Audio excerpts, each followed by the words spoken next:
Salutare, dragi prieteni, ce faceți? Sunt aici cu bunul meu prieten Cristi Stoica. Și așa cum v-am promis, după ce vom putea ieși din carantină, am ieșit și astăzi vom merge să vizităm o biserică părăsită. Din câte am înțeles, e părăsită de foarte mult timp. Da, din câte am înțeles. Și na, ne vedem imediat. Și să vedem dacă avem vreo intrare pe aici. Mi se pare că da. Aha. Ia să vedem. Nu trage, că încă nu e făcută bomboleta. Ia să vedem. Hai bă, coaie, pe aici. Am văzut-o, dar uite aici e intrarea. Știu, hai aici, bă. Ha? Unde-i? Hai că am găsit și gaura. Nu se vede ce-i cu aia. Stai că am lantela, ascultam telefon. Vede ce îi. Și acum se vede. Aici nu este. Bă, mi-e fric.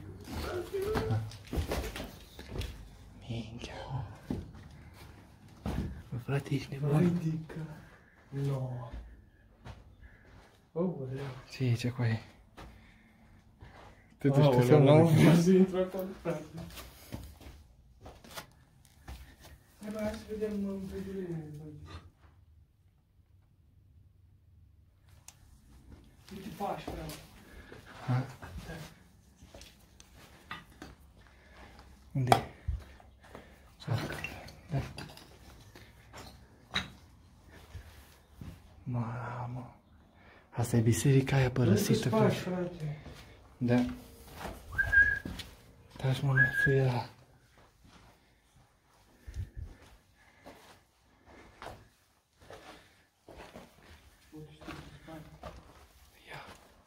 Uite eu.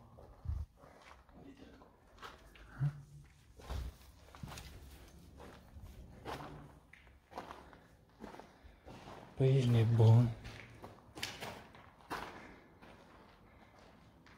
Ma.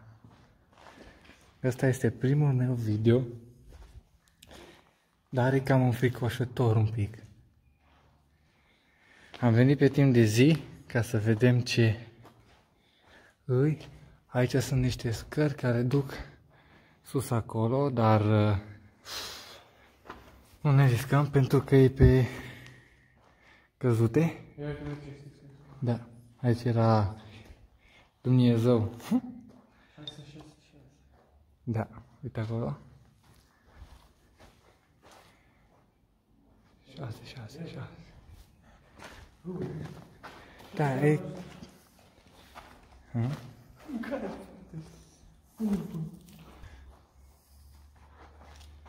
Ce avem aici?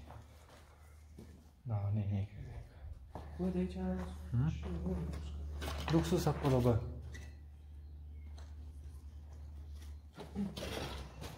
Nu te risca, frate. Ești vechi, uite-te, acolo te duce. Acolo sus. Bă, e micuță. Nu e chiar așa mare cum ne așteptam.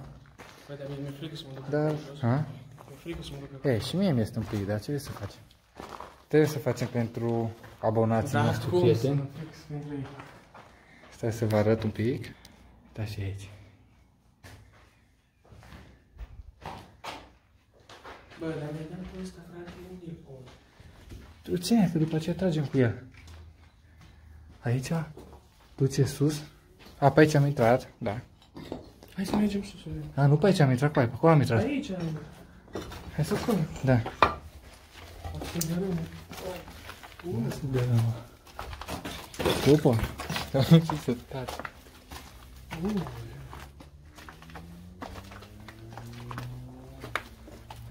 Stai că-ți filmam curul. Avem aici un acoperiș cam... Ce e acolo? Ha? Unde te duce asta? Nu te duc, bă, că poate pică. Acolo e închisă, nu? Da, nu-i nimic. E cam înfricoșător pentru primul nostru video. Acum bate și clopotele. Nu e chiar așa, da? Nu e chiar așa, da. Totuși. Aici avem o gaură. Și... Că iată, bă, e crăpat în două. E crăpat în două. Asta la un cutremur. Și acum. Cam așa ceva. Hai, ne întoarcem unde am venit. Prima tu, băieți. Ai grijă de pe picioarele.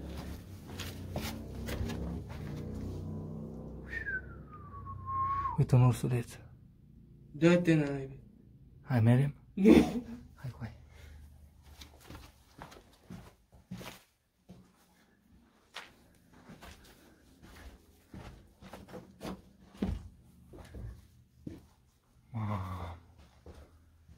Ce trebuie să fac?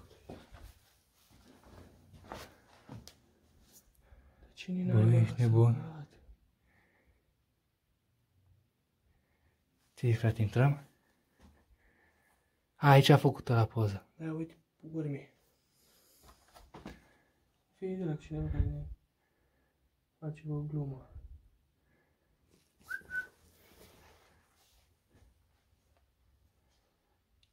Hai, du-te tu primul. Ha?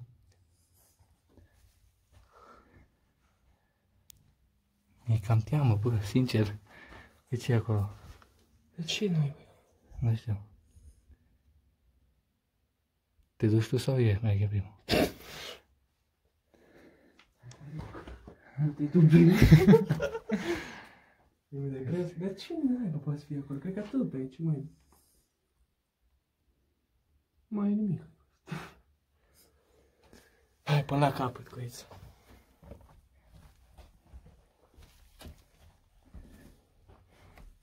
Descoperiți. Bă. Ăla e liliac. Fuscă, liliac. Liliac. Bă, dă-te, dracu. Bă, ai grijă.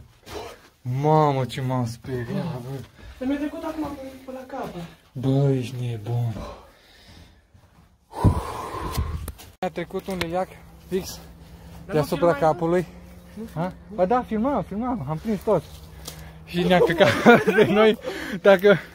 De fapt, nu avea niciunele să se prindă. Tu n-ai păr, eu am șapcă, dar... Dar poate să te ataci, să te mori. Valeu.